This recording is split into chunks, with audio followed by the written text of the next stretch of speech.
problema terrible de piel, está amarrada, como pueden ver acá.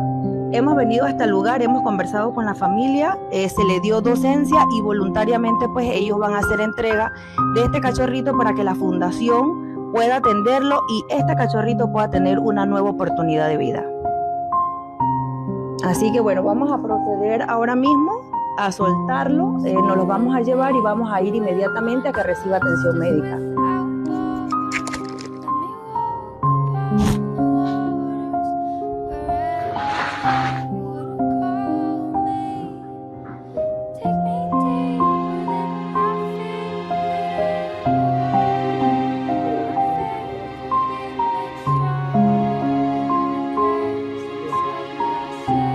Ok, como pueden ver, esta es la condición en la que se encuentra el perrito.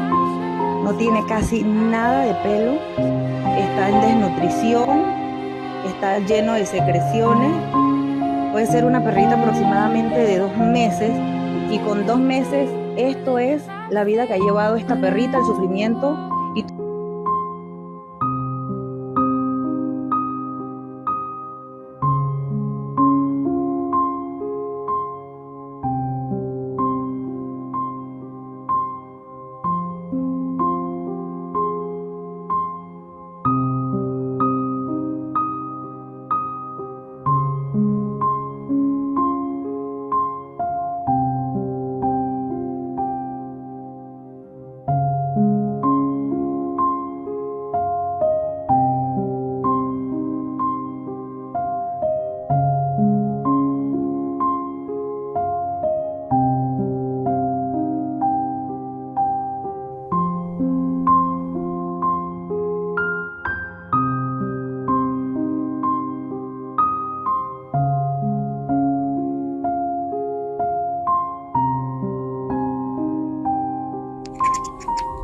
Hola amigos, estamos desde Chilibre, este es el caso número 2 del día de hoy.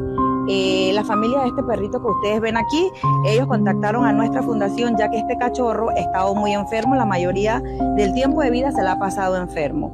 Incluso miembros de la familia pensaron dormirlo porque ya no pueden sufragar los gastos de atención médica con él, pero llaman a la fundación para que la fundación pues pueda ayudarlo.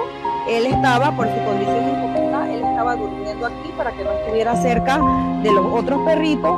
Así que bueno amigos, hoy estamos aquí para llevarnos a este perrito y para que él tenga una nueva oportunidad de vida. Va directamente a atención médica.